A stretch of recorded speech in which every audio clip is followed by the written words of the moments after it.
सपा सांसद धर्मेंद्र यादव बोले, चुनाव जीतने का बीजेपी का हथकंडा है। एसआईआर 2027 में जवाब देगी जनता निरहुआ के बयान को लेकर नहीं बोले धर्मेंद्र यादव ने बीजेपी सांसद निरहुआ पर निशाना साधते हुए कहा कि वे तो ऐसे बड़बोले हैं कि ब्रह्मा को भी चुनौती दे देते हैं। ऐसे लोगों का जवाब देना उचित नहीं समझते। उन्होंने कहा कि समाजवादी पार्टी राष्ट्रीय अध्यक्ष के नेतृत्व में जनता की समस्याओं को लेकर संघर्षरत है। 2024 की शुरुआत के बाद 2027 के चुनाव में उत्तर प्रदेश की जनता सरकार को उसके अत्याचार, भेदभाव और दमनकारी नीतियों का करारा जवाब देगी। आजमगढ़ के सपा सांसद धर्मेंद्र यादव ने कहा कि एसआईआर सरकार का चुनाव जीतने का हथकंडा है। उन्होंने जनता से अपील करते हुए कहा कि वोट ही सबसे बड़ा हथियार है। लोकतंत्र, संविधान और आरक्षण बचाने की लड़ाई के लिए जरूरी है कि मतदाता अपने वोट को दुरुस्त करा ले।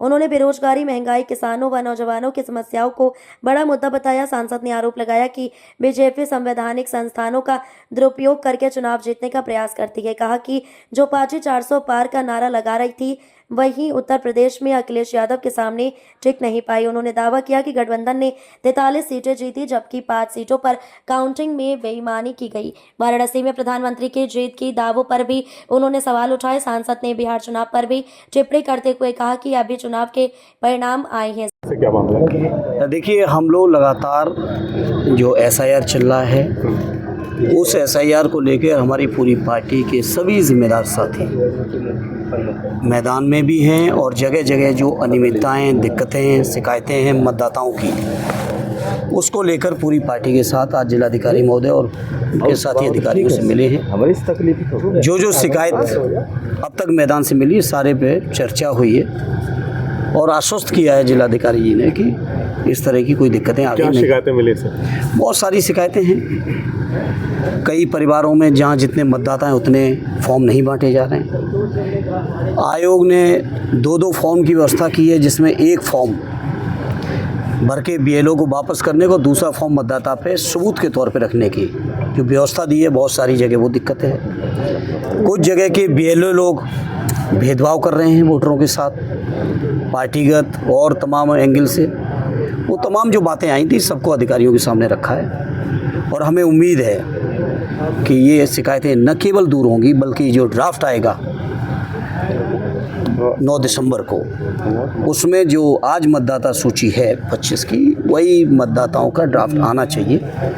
ये अपेक्षा की अधिकारियों से हम लोगों ने। किसी के साथ भेदभाव ना हो, किसी की वोट ज़बरदस्ती काटे ना जाएं, बेमतलब की तकनीकी कारणों को दिखा के मतदाताओं का हरेसमेंट ना हो, ये अधिकारियों से हमने कहा है। और हमारे से एसआईआर को लेकर बिहार में काफ़ी हल्ला मचा था। उसके बाद चुनाव हुआ, एनडीए की प्रचंड जीत हुई और उसके बाद कल पूर्व सांसद दिनेश लाल यादव ने कहा कि जो हश्र महागठबंधन का बिहार में हुआ वही हश्र अखिलेश यादव का यूपी में होगा। क्या कह रहा है? अब उनके बारे में हम कुछ नहीं कहना चाहते हैं। वो इतने बड़े आदमी हैं, वो ब्रह्मा को भी चुनौती देते हैं। तो उनके बारे में इसी आजमगढ़ में उन्होंने ब्रह्मा को भी चुनौती दी थी।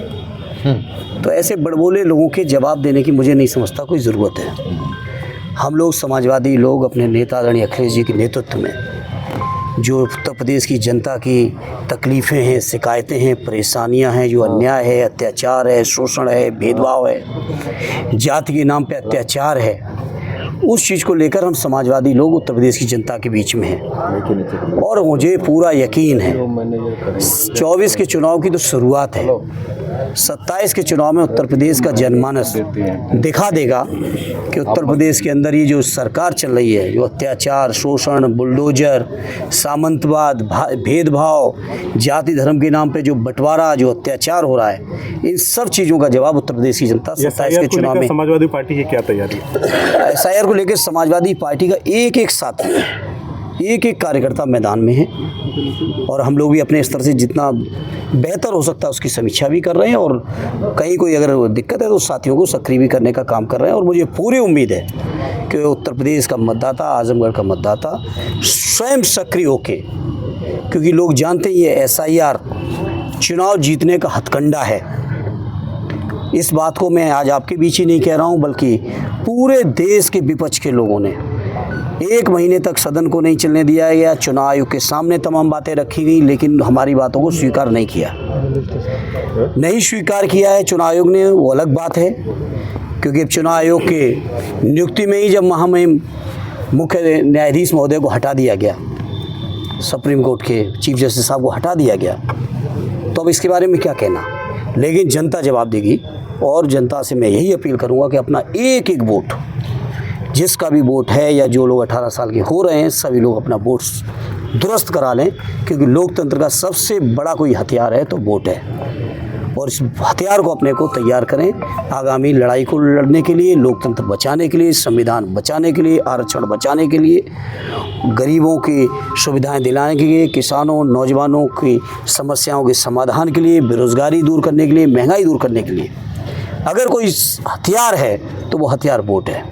इसे सभी मतदाताओं से अपील है आपके माध्यम से, जहाँ तक भी हमारी आवाज़ जाए, वोट चोरी का कि सब काम छोड़ के अपना वोट पहले दुरुस्त करा लें। दिसंबर 9 अखिलेश जी कह रहे थे कि पीडी प्रहरी तैयार किया जाएगा हर हैं, प्रहरी तैयार हैं, नियुक्त हो चुके हैं। नियुक्त हो चुके हैं, वो कोई मीडिया में देने का सवाल नहीं है। सारे हमारे पीडीए प्रभारी जो मतदाता प्रभारी हैं, पीडीए प्रहरी हैं, वो सारे लोग तैनात हैं मैदान में। और जो तैनात हैं तभी तो उनके माध्यम से फीडबैक मिल रहा है, जिसके आधार पर आज हम लोग बात कर रहे हैं अधिकारियों से।